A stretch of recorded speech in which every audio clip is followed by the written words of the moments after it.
এক নম্বর হলো আন্নানা। আন্নানা কি মহিলা?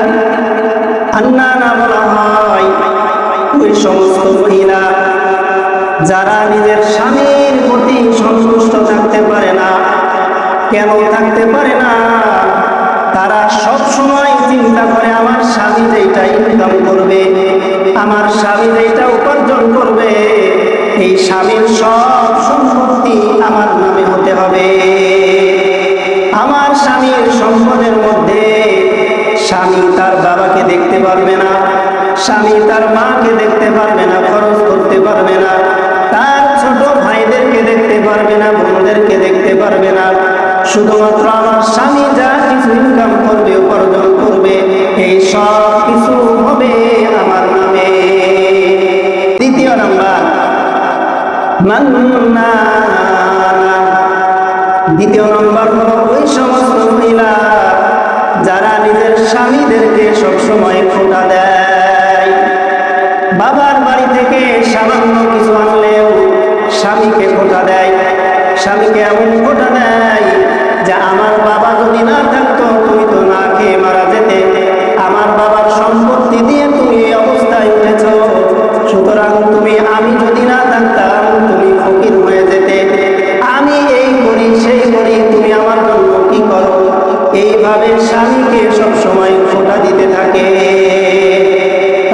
সুবহানাকা লা ইলমা লানা ইল্লা মা 'আল্লামতানা ইন্নাকা আনতাল আলিমুল হাকীম।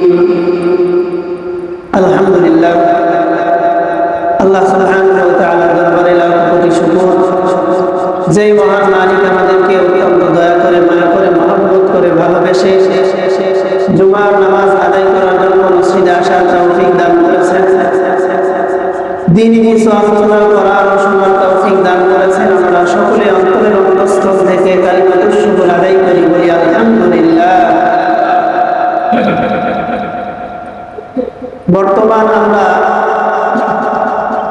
পৃথিবীতে এমন এক সময় উপনীত হয়েছি যে সময়টা এই পৃথিবীর সবচাইতে ফিতনাময় সময়, বিশৃঙ্খলময় একটা সময় এখন বর্তমান চলে।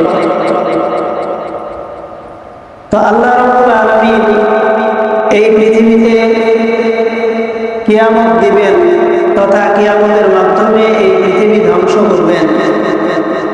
তো ধ্বংস যে করবেন, ধ্বংস করবেন, কিয়ামত দিবেন, তো এই কিয়ামতের কিছু আলামত, কিছু নিদর্শন আছে, যাতে করে আল্লাহ তাআলাকে কেউ প্রশ্ন করার সুযোগ না পায় যে আমরা তো কিয়ামত সম্পর্কে জানতাম না, আমাদের তো কিয়ামত সম্পর্কে অবগত ছিলাম না।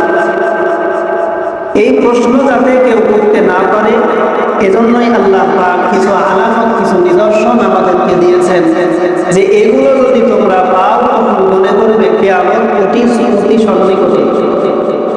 যেমন আমার যদি কোনো রোগ হয়, রোগ হওয়ার সূচনা হয় কি শরীর ব্যথা, একটু জ্বর হওয়া, তারপরেই তো আমরা ডাক্তারের কাছে যাই। তো ঠিক তেমনি ভাবে এই কিছু নিদর্শন, কিছু আলামত আল্লাহ পাক আমাদের দিয়েছেন যাতে করে আমরা বুঝতে পারি যে কিয়ামত কত দূরে। তো কিয়ামত সম্পর্কে নবীজি সাল্লাল্লাহু আলাইহি ওয়াসাল্লাম বলেন, নবীজি সাল্লাল্লাহু আলাইহি ওয়াসাল্লাম আজ থেকে প্রায় 1450 বছর আগে এই দুনিয়া থেকে চলে গিয়েছেন। তো 1450 বছর আগের কোরআনে কি বলা হয়েছে? সূরাতুল আম্বিয়া 21 নম্বর সূরার 1 নম্বর আয়াত আল্লাহ তাআলা বলেন, ইকতারাবা লিন-নাসি হিসাবুহুম ওয়া হুম ফি গাফলাতিন মু'রিদুন। আল্লাহ রাব্বুল আলামিন জানিয়ে দিয়েছেন, ইকতারাবা লিন-নাস, মানুষের কাছে অতি সন্নিকটে চলে এসেছে হিসাবুহুম, তাদের হিসাবের দিন, ওয়া হুম, এবং তারা গাফলাতিন মু'রিদুন, বান্দা এখনো জানে না কিয়ামত কবে হবে, কখন হবে, কিন্তু বান্দার অতি সন্নিকটে তাদের কিয়ামত। এই কিয়ামত সম্পর্কে বান্দা এখনো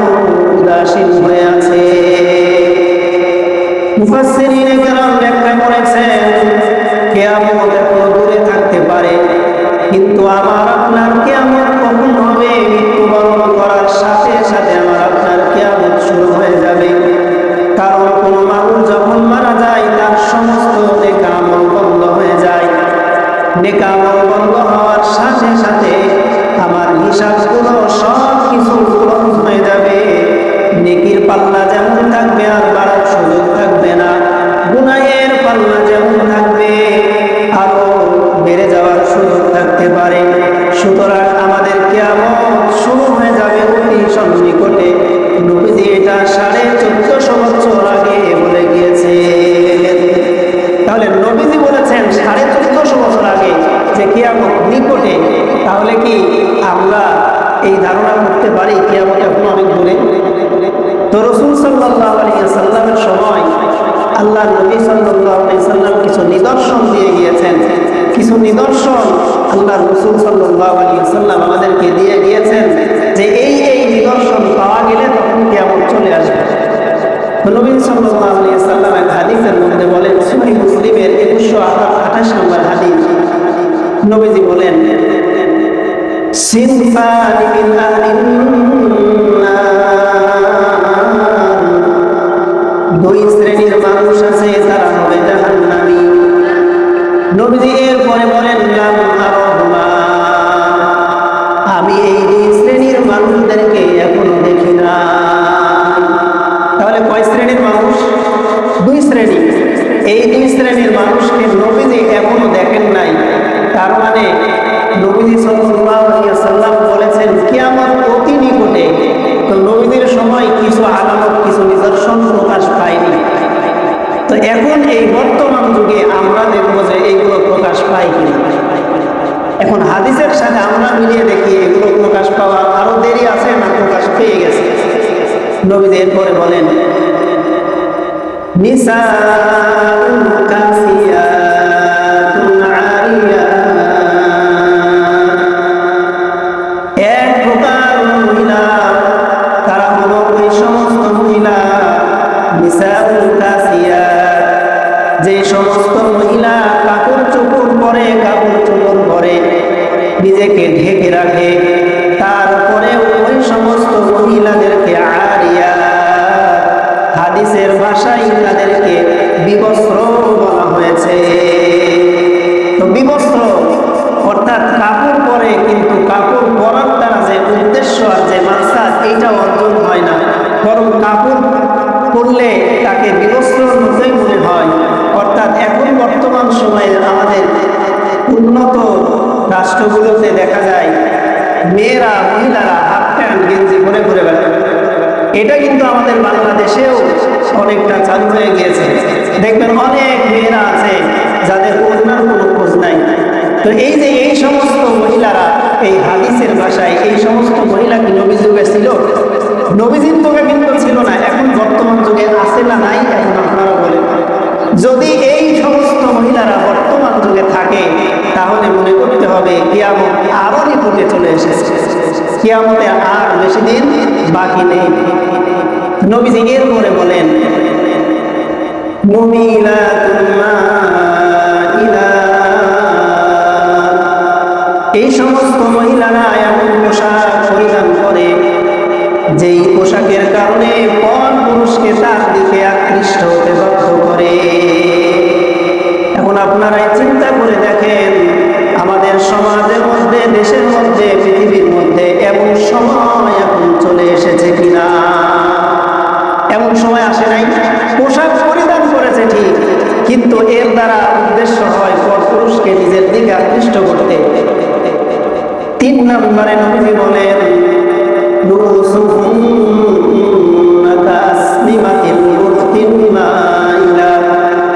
এই সমস্ত মহিলাদের চুল থাকবে খোলা, মহিলাদের চুল খোলা থাকবে।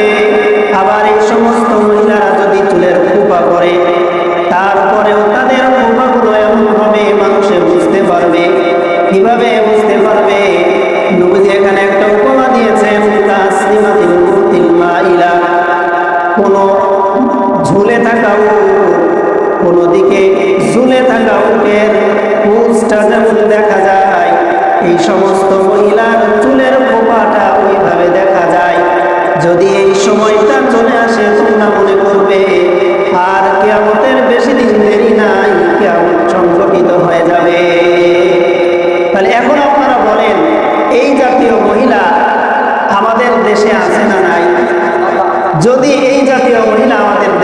থাকে, তাহলে কিয়ামত কিন্তু আর বেশি দিন দেরি নেই। শুধু দাজ্জাল আসা বাকি, দাজ্জাল আসা বাকি। দাজ্জাল আসলেই তারপরে কিছুদিন পর কিয়ামত হয়ে যাবে। সমস্ত নিদর্শনগুলো প্রকাশ পেয়ে গিয়েছে। আজকে আমি আমার ঘরের দিকে তাকাই, আজকে আমি আমার গ্রামের দিকে তাকাই, দেখলে এমন কিছু মেয়েরা আমাদের সমাজে অসংখ্য আছে। তো এই সমস্ত মেয়েদেরকে ভালো করার দায়িত্ব কাদের বলেন তো? আমার স্ত্রী, আমার মেয়ে ভালো করার দায়িত্ব আমার।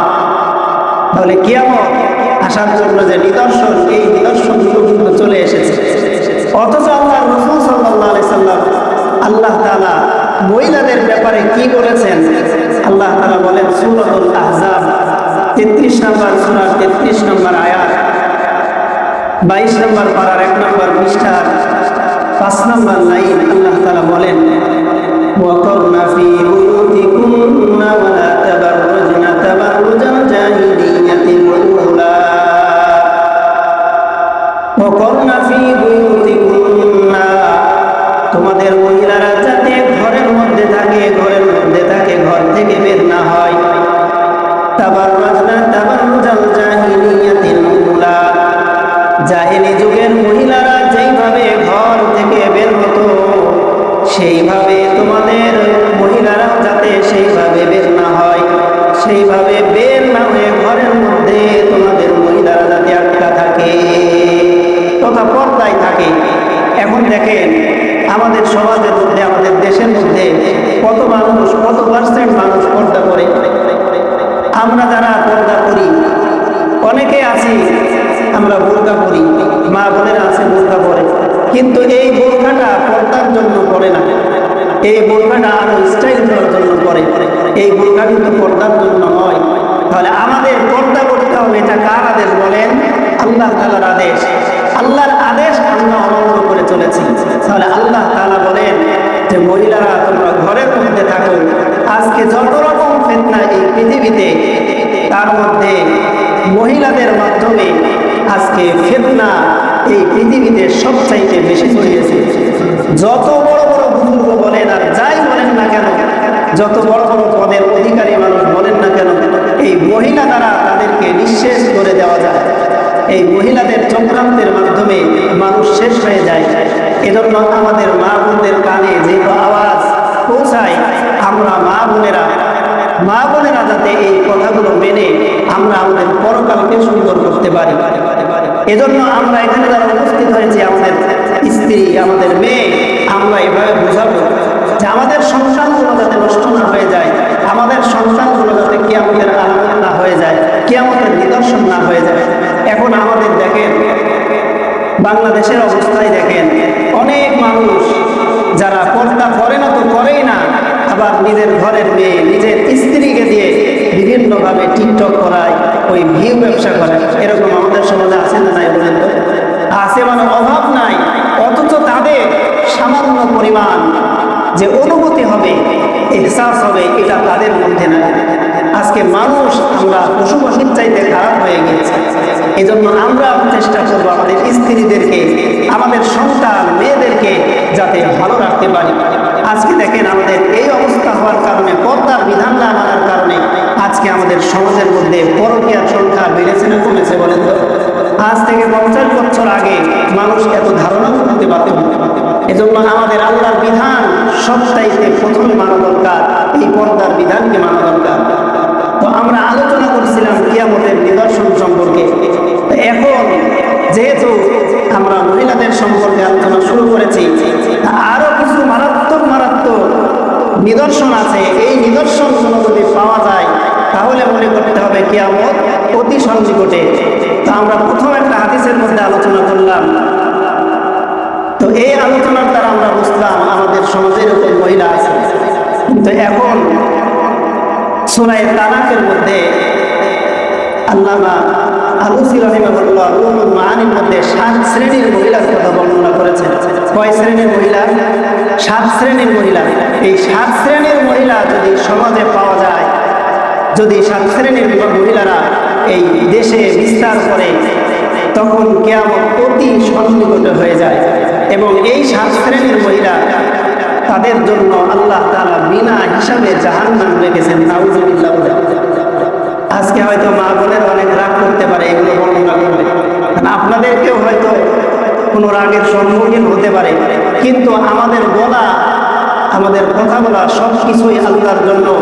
আমরা আলোচনা করি যাতে আমরা সংশোধন হতে পারি। কি বলেন? সংশোধন হওয়া দরকার আছে না? আমাদেরও যেমন সংশোধন হওয়া দরকার আছে, মা বোনেরও সংশোধন হওয়া দরকার আছে। আল্লাহ রাব্বুল আলামিন তার নবীজির মাধ্যমে আমাদেরকে জানিয়ে দিয়েছেন, সবগুলো বিষয় জানিয়ে দিয়েছেন। তো এই 7 শ্রেণীর মানুষ কারা? এই 7 শ্রেণীর মহিলা, 1 নাম্বার, সবাই মিলাবেন যা আপনার ঘরে আছে কিনা, আপনার আশপাশে আছে কিনা, দেখবেন পাওয়া যাবে। হয়তো আমাদের এলাকায় হয়তো নাই, অন্য এলাকায় পাওয়া যেতে পারে। এখন তাহলে মিলাই দেখি। 1 নাম্বার হলো আন্নানা। আন্নানা কি মহিলা?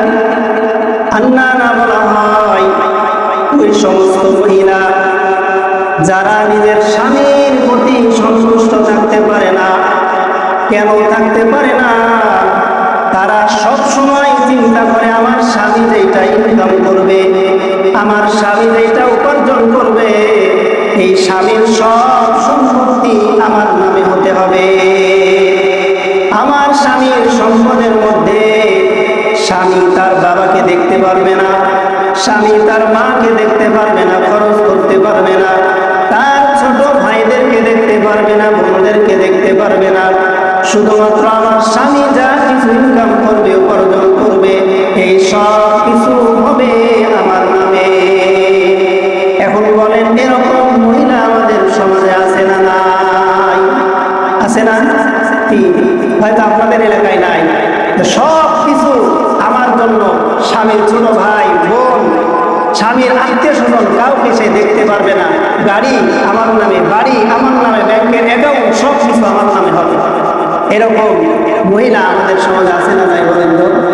তাহলে 1 নাম্বার মোটামুটি পাওয়া গেল। তো 2য় নাম্বার মান্নানা। 2য় নাম্বার হলো ওই সমস্ত মহিলা যারা নিজের স্বামীদেরকে সবসময় খোঁটা দেয়।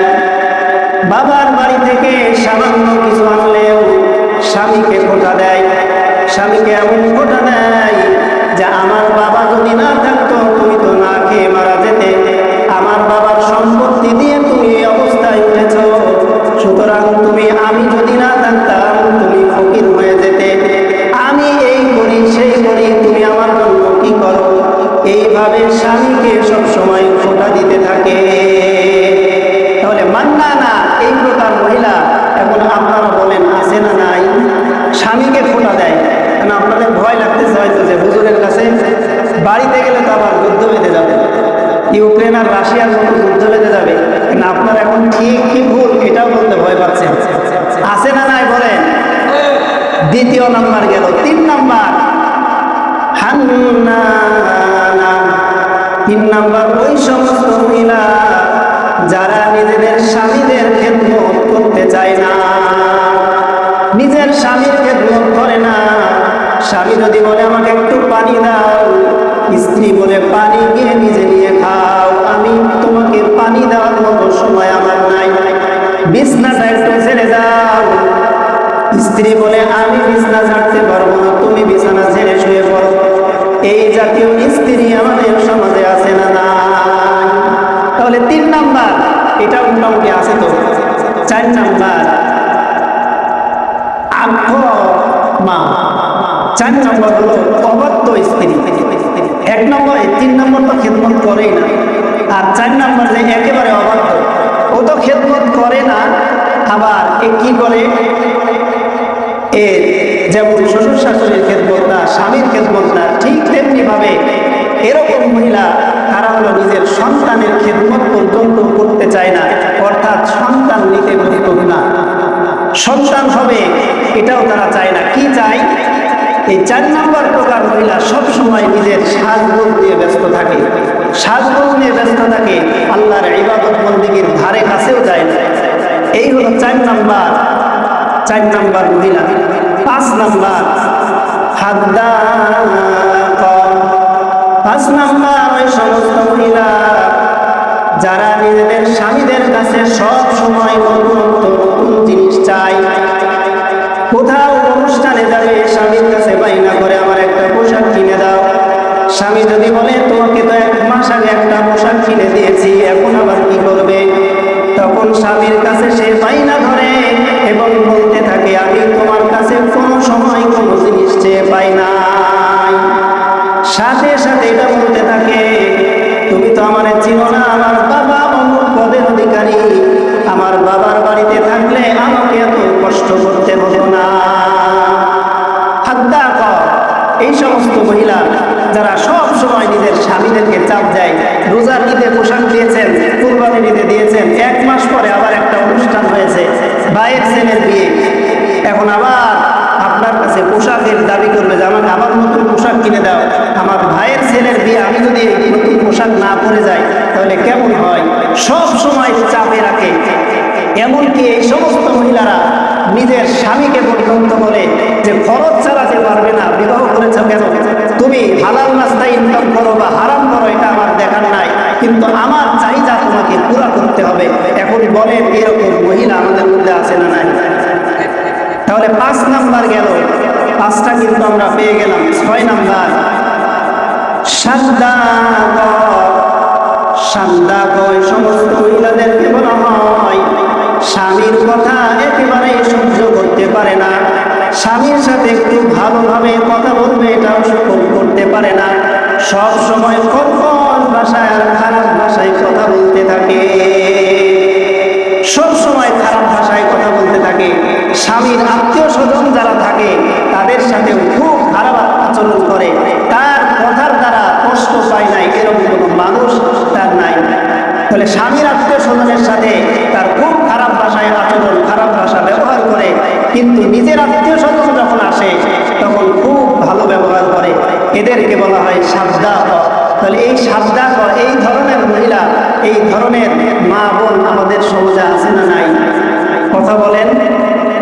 যদি থাকে তাহলে দেখেন তো কিয়ামতের আলামত, এই যে 7টা এর মধ্যে 6টা কিন্তু পাওয়া গেল, আর একটা আছে, আর একটা এটাও হয়তো পাওয়া যেতে পারে। দেখেন এটাও মেলে কিনা। 7 নাম্বার বাররাকা বলা হয় ওই সমস্ত মহিলা যারা নিজেদের স্বামীর সাথে ঝগড়া করতে করতে করতে করতে এক পর্যায়ে স্বামীর গায়ে পর্যন্ত হাত উঠায় ফেলে, স্বামীর গায়ে পর্যন্ত হাত উঠায়, স্বামীকে মার দেয়। এরকম মহিলা আছে না নাই? এরকম মহিলা আছে। সেই দিন একটা লোক ঘটনা শোনাচ্ছিল, তার বাসার উপরের ফ্ল্যাটে মাঝে মাঝে খুব জোরে জোরে গান বাজে, খুব আওয়াজে গান বাজে। তো সেই লোকটা একদিন নিষেধ করেছে যে ভাই গান বাজান কেন মাঝে মাঝে, আবার মানুষটাও ধার্মিক। তো ঘটনা আছে আর বলে না, শেষ পর্যন্ত বলছে যে ভাই গান বাজাই এমনি সাধেন, আর আমি বাজাইনি, গান বাজাইকে আমার স্ত্রী বাজাই। কখন বাজাই? বলে আমার স্ত্রী আমাকে যখন মারে, আমি যখন চিৎকার করি, আমি আমার স্ত্রীর সাথে শক্তিতে কুলিয়ে উঠতে পারি না, ওই সময় আমার স্ত্রী নিজে গান বাজায় যাতে আমার চিৎকারটা বাইরে শোনা না যায়। নাউজুবিল্লাহ বলেন। এই যে অবস্থা শুধু এক ঘরে না, অনেক ঘরেই কিন্তু আছে। তাহলে আজকে আমাদের নামে, মহিলা মেয়েদের নামে যে বলা হয় নারী নির্যাতন, কিন্তু পুরুষ নির্যাতন কোনোদিন কোনো জায়গায় কেস হয়েছে বলেন? পুরুষরাও কিন্তু অনেকভাবে অনেক জায়গায় আমরা নির্যাতিত, এইভাবে নির্যাতন আমাদেরকে করে। তাহলে এই সমস্ত মহিলা এখন চিন্তা করেন, এই 7 শ্রেণীর মহিলা আমাদের সমাজের মধ্যে আছে না নাই? আছে, মানে অভাব নাই। সুতরাং তাহলে আমরা এই হাদিসের উপরে ভিত্তি করে এটা বলতে পারি যে কিয়ামত আর বেশি দিন কিন্তু দূরে নাই। তো কিয়ামত আসছে কাদের মাধ্যমে? এই সমস্ত মহিলাদের মাধ্যমে। তাহলে এখন আমরা আমাদের ঘরকে ইসলামের পথ, ইসলাম অনুযায়ী, কোরআন অনুযায়ী পরিচালনা করার চেষ্টা করব, যাতে করে আমরা, আমাদের মেয়ে, আমাদের সন্তান, আমাদের স্ত্রী কেউ যাতে জাহান্নামী না হয়ে যায়। আর এই 7 শ্রেণী মহিলার জন্য বিনা হিসাবে জাহান্নাম, বিনা হিসাবে জাহান্নাম, এই 7 শ্রেণীর মহিলারা জাহান্নামে যাবে। এখন আমরা প্রত্যেকেই আমাদের নিজেদের ঘরের বিষয়টা চিন্তা করে দেখি, আমার ঘরের কি অবস্থা। যদি এমন অবস্থা হয়, আমি আমার স্ত্রী, আমি আমার মেয়েকে এটা বলার চেষ্টা করব। আমার মেয়েকে যেমন রাসূলুল্লাহ সাল্লাল্লাহু আলাইহি ওয়াসাল্লাম এই পৃথিবীর মধ্যে সর্বোত্তম মানুষ, যার উপরে আর কোনো উত্তম মানুষ হতে পারে না, নবী সাল্লাল্লাহু আলাইহি ওয়াসাল্লামের মেয়েরা এরকম কোন ঘটনা আছে যে স্বামীর সাথে রাগ ভাগ করে নবীর কাছে এসেছেন? একবার রুকাইয়া রাদিয়াল্লাহু তাআলা আনহা এসেছিলেন, তখন রুকাইয়া রাদিয়াল্লাহু তাআলা আনহাকে নবীজি বলেছেন যে তুমি কি জাহান্নামে যেতে চাও? তুমি যদি জাহান্নামে যেতে না চাও তাহলে তুমি তোমার স্বামীর কাছে ফিরে যাও, স্বামী যেটা বলে তুমি সেটা মেনে নাও। তাহলে বলেছেন কে বলেন তো? নবীজি সাল্লাল্লাহু আলাইহি সাল্লাম। অথচ তিনি যদি একটা ইশারা করতেন, তিনি শুধুমাত্র একটা ইশারা করবেন, এই ইশারাই তো সব শেষ হয়ে যেত। তার নবীজি সাল্লাল্লাহু আলাইহি সাল্লাম তাদের মেয়েদেরকে কি তালিম দিয়েছেন। কিন্তু আমাদের সমাজে আমাদের শ্বশুর শাশুড়ি আরো উল্টা তালিম দেয়, উল্টা শিক্ষা দেয়। কেমন শিক্ষা দেয়? মেয়েকে বলে দেয় তোর স্বামী যদি কিছু বলে তুই চলে আসবি, তোকে দরকার হলে অন্য জায়গায় বিয়ে দেবে। এরকম মা বাবাও কিন্তু আছে। আজকে অধিকাংশ ফ্যামিলি নষ্ট হয় শুধুমাত্র ওই মেয়ের মা বাবার কথা শোনার কারণে।